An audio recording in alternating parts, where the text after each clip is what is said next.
right, everyone, this is Tim with Online Big Blue, bringing you the best in New York Giants sports talk and entertainment. This is the video for Friday, May 28th. We're not going to be around for the next 3 days. You know what? It's a 3-day holiday. It's a holiday where you need to give respect to, not just taking 3 days off, but giving respect to all veterans out there.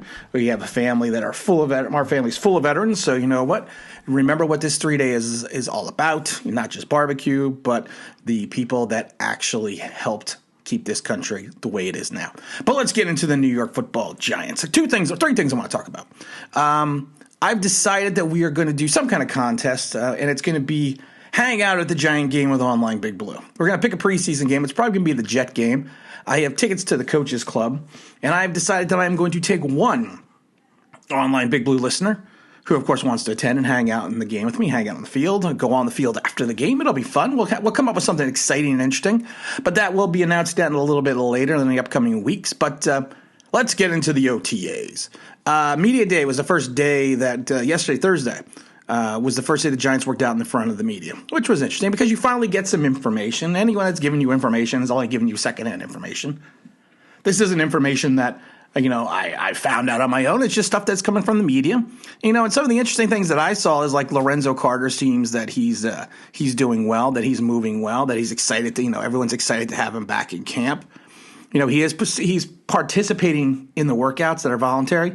And that, to me, that the simple fact is that he's participating on the field means that he's off to a good start, healing. And I'm curious to see if he's going to continue the maturation from what he was seemed to be becoming at the end of last season. And a torn Achilles is nothing to joke about. I mean, that's a tough injury to come back from. So we got to kind of see how that plays out. But the fact that he's participating, that's a good sign. Apparently, there were about 25 players not in attendance for the voluntary workout on Thursday. And again, it's a voluntary. The smooth sounds of Kenny G weren't there. Tony wasn't there, and most of the secondary wasn't there. The entire projected offensive line was there between Andrew Thomas, Shane Lemieux, Nick Gates, Will Hernandez, and Matt from Connecticut, along with the backups Nate Solder and Zach Fulton and Jonathan Harrison were all in attendance, which I think is a good sign. I think that, the key to the season is going to be building a cohesive offensive line unit, which will help protect Daniel Jones. I don't know why, though, because Daniel Jones is so jacked, he's just going to run over people. He doesn't need an offensive line. I love the people that leave me nasty comments and tell me I have a big head. Yeah, no shit. Yeah, I'm arrogant. I'm cocky. Oh, yeah, really, I didn't know that. Thanks for pointing that out. But you know what? Your comments make you even look more foolish because one of the responses I always said, did you actually listen to the video and listen to what I said? Or are you just bashing me from the thumbnail? And the majority of people tell me they're just bashing me over the thumbnail. If you listen to what I'm telling you, you may understand that I'm not bashing players. I'm pointing out both sides. So, I'm proclaiming this no stupid comment Friday. And we'll still get a lot of stupid comments. There are also some names in OTAs that aren't there that should probably be there. Like Sam Beal, man. Sam Beal, you have been nothing. You played in 6 games since you were taken in the third round of the supplemental draft in 2018.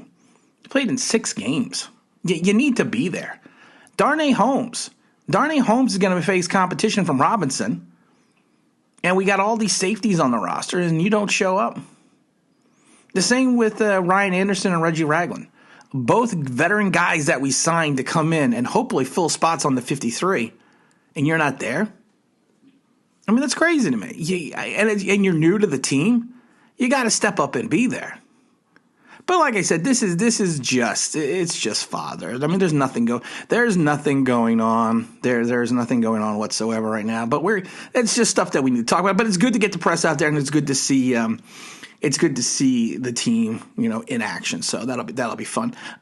Late news, and I know this is late, but I didn't really want to talk about it. But Peter King came out with his latest power rankings, and he said, and it's basically the Giants, Jets, and Eagles are among the worst teams, and according to coming up to the NFL season. And it's Peter King. Peter King's been a writer forever. He's got some street cred, King. Do I agree? He has the Giants ranked 20th, and of course, 14 teams this year are making the playoffs, and he's got the Giants ranked 20th. I don't think that's a bad spot for the Giants. I think for the things that they have done, the things that they have accomplished, and the money they have spent, it's a good number because of the fact that you still don't know what's going to happen with Daniel Jones. You still don't know what's going to happen with Saquon Barkley. You still don't know what's going to happen with the offensive line. You're not 100% sure exactly how we're going to replace Dalvin Tomlinson. I know everyone's counting on Danny Shelton, but I've said this a million times. Danny Shelton has over the last 3 years, his run play has basically regressed, and he's been playing the pass better than he's been playing the run. He's been getting a pass rush better than he's been stopping the run. So we don't know exactly how that's going to happen. We don't know who the linebackers are going to be outside of Blake Martinez and Ojulari. You're asking a bunch of rookies to come in. Same with the offense. Kyle Rudolph's got the foot injury. We got to make sure he's okay. Evan Ingram, we have to hope that he's going to come back and, catch the ball. Sterling Shepard's always a concussion away from being out of the league. Kenny G's coming off the hip pointer. So I see, being ranked 20th, I'm not upset with it. And especially this early. Now, I've said a multitude of times that I don't think the Giants are a playoff team this year. Maybe an 8-win team, which is fine because that is right now they are a work in progress. If they pull off a Nick situation and some of these players turn around and become stars, yeah, maybe we make the playoffs. But I think out of 14 teams make the playoffs and the Giants roster is ranked 20th, I can see that.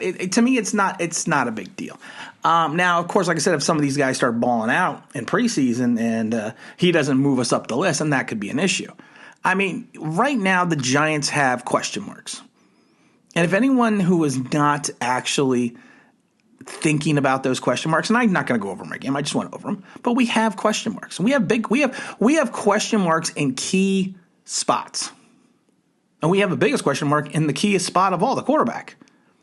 Because you can't tell me Daniel Jones is going to be who he was 2 years ago. You can't tell me Daniel Jones is going to be who he was last year. Nobody knows. We have to wait and see. Same with Saquon Barkley. We don't know how he's going to come back. We have to wait and see. We don't know how Kenny G is going to adjust to New York. We have to wait and see. We don't know who the linebackers are going to be. We have to hope Adoree Jackson comes back from the knee injury at full strength. But it's kind of just a wait and see moment at the time. But I think we need to be. And I always said this before. It's good to have optimism in May, but when you get into camp and stuff in August, you got to start hitting some realism. The good thing is with the preseason games, we're going to get to see on-field live action. No more of this, glorified scrimmage going against your own defense. We're actually going to see us against another team.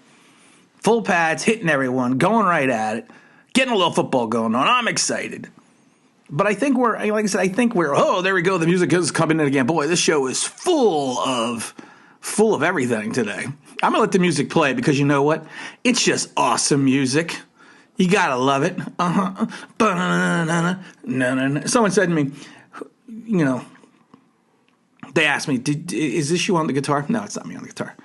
I never was a musician. I could never play musical instruments. I have other talents, I guess. But musical instruments is not one of them. But like I said, let's be enthusiastic about the season. Let's be enthusiastic about OTAs and training camp. But let's be realistic of what this team potentially is until we get a sample size of what they can be. That's all I'm telling people. And again, this is Tim with Online Big Blue, bringing you the best in New York Giants sports talk and entertainment. And as always, if you could if you subscribe, if you're going to play new means, that'd be awesome.